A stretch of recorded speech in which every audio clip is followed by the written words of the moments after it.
Every evening at exactly 6:15, Daniel Reed locked the door to his small rental house, adjusted the strap of his worn laptop bag, and walked toward his car without looking left. Because if he looked left, he would see her, Aisha Khan, the woman who lived right next door. She had moved in 6 months ago with her little sister after their parents passed away. She was strong, independent, always carrying groceries herself, always smiling politely. And every time their eyes met, there was a silent question in hers. Why do you avoid me? Daniel wasn't rude. He wasn't arrogant. In fact, he was the opposite. A 34-year-old single father raising his 8-year-old son, Adam, alone after his wife passed away 3 years ago.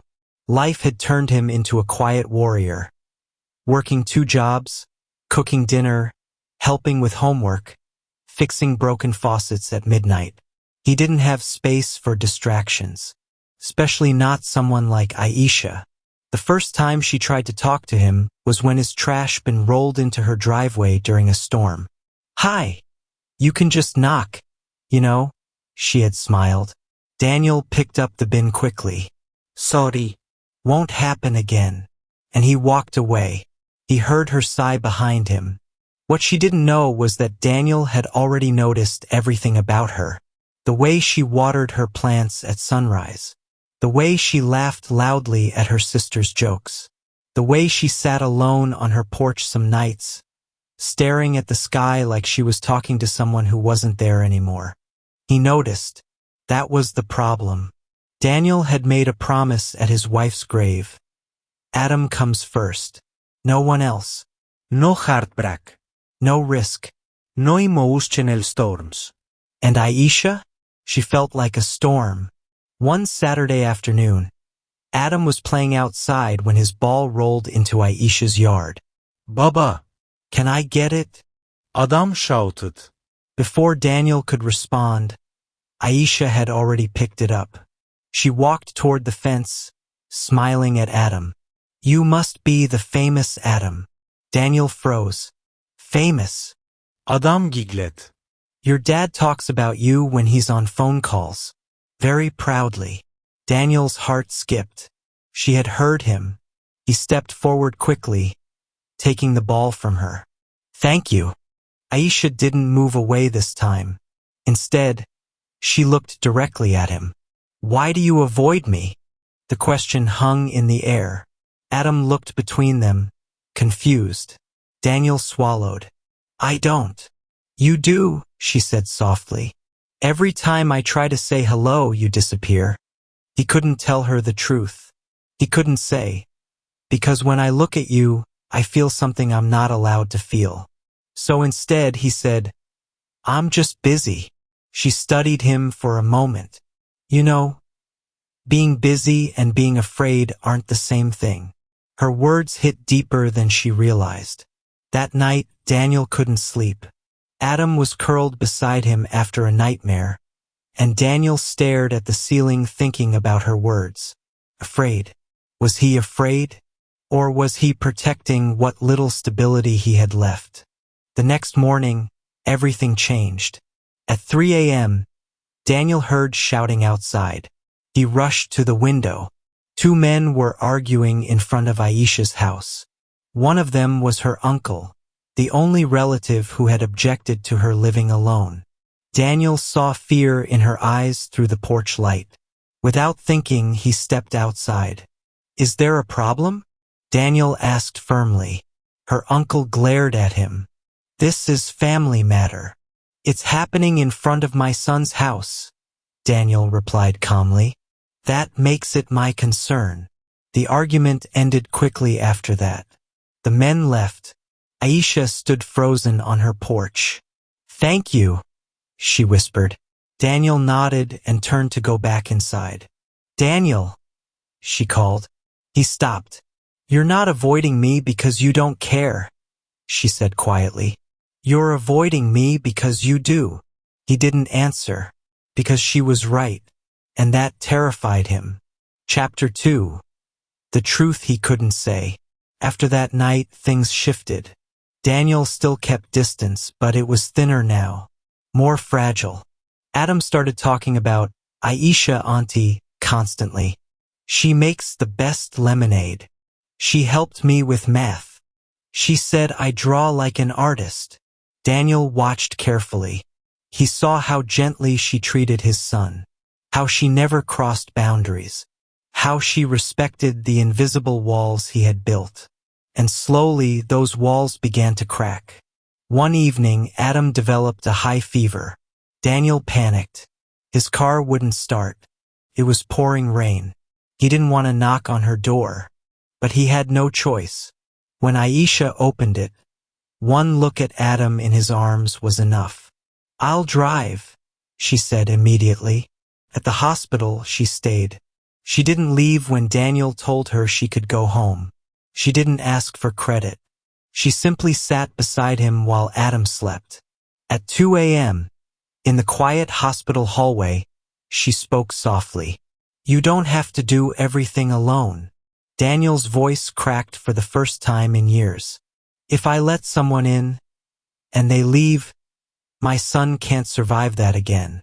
There it was. The truth. He wasn't afraid for himself. He was afraid for Adam. Aisha's eyes softened. "I'm not your past," she said gently. "And I'm not here to replace anyone." She paused. "I'm just here, if you ever decide to stop running." Daniel looked at her, really looked at her, and for the first time since his wife's death, he didn't feel guilt for imagining a future. Weeks later, on a quiet evening, Daniel didn't rush to his car. He turned left. Aisha was watering her plants. She noticed him approaching and raised an eyebrow playfully. "Busy today?" He smiled faintly. "No." She waited. Daniel took a breath. "I avoided you because I was scared that caring about you would make my son vulnerable." Aisha stepped closer, her voice steady. "Loving someone doesn't weaken children. It teaches them what strength looks like." Adam suddenly ran out of the house. "Baba, are we having dinner together?" Daniel looked at Aisha. She looked at him, and this time he didn't look away. "Yeah," he said softly. "We are. Because sometimes the truth isn't something you hide. It's something you protect until you're strong enough to say it." And that night, for the first time in years, Daniel felt something new growing between two neighboring doors. Not fear, not avoidance, but hope. For a while, peace felt real. Dinner together became a quiet routine.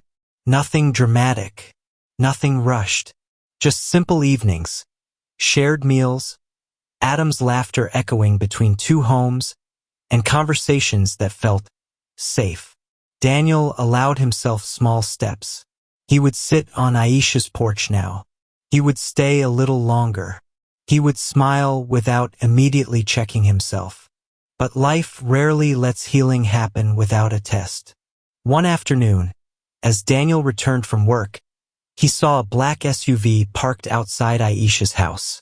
A man in a tailored suit stood near the gate, holding flowers. Daniel felt something twist inside his chest. The man wasn't family. He looked confident, comfortable, familiar. That night, Adam mentioned it casually. "Baba, Aisha auntie had a guest. He looked rich." Daniel forced a nod. "Oh." He told himself it didn't matter. She had every right. But something old and heavy began creeping back. The fear of being second, of being temporary, of letting Adam get attached to someone who might choose a different life. The next evening, Daniel found Aisha sitting alone on her porch. No laughter, no music, just silence.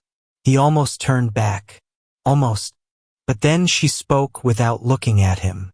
"You saw him?" Daniel stopped. "Yes." She sighed. "His name is Samir.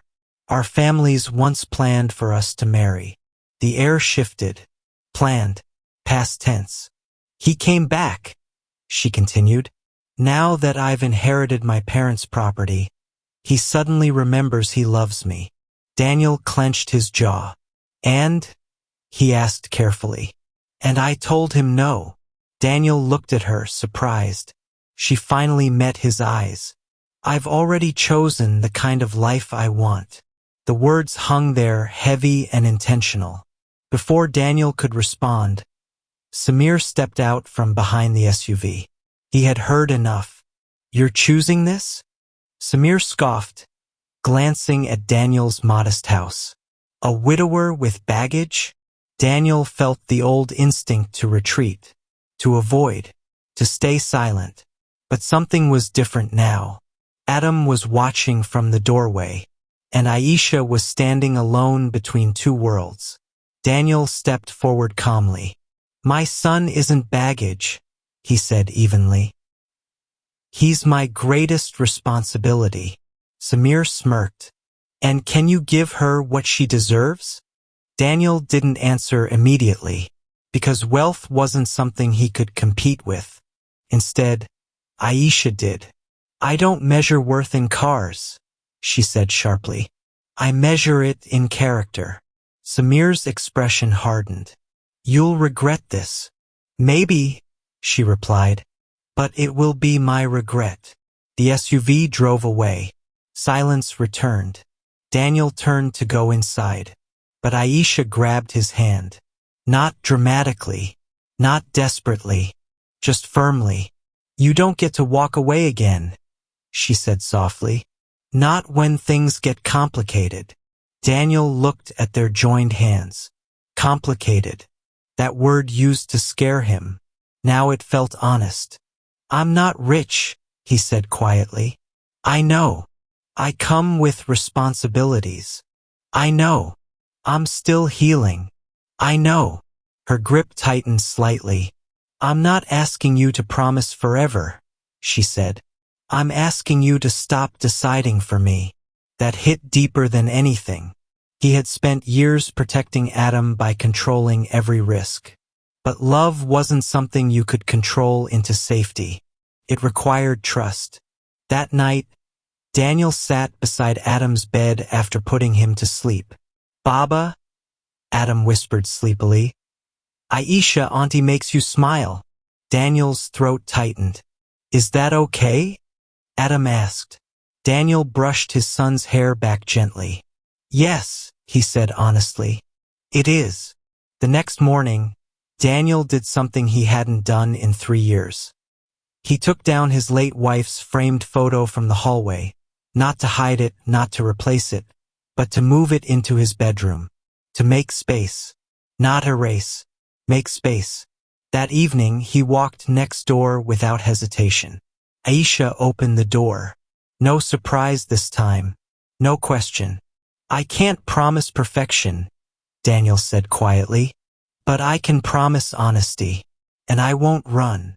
A slow smile spread across her face. That's all I ever asked. From the doorway, Adam peeked out.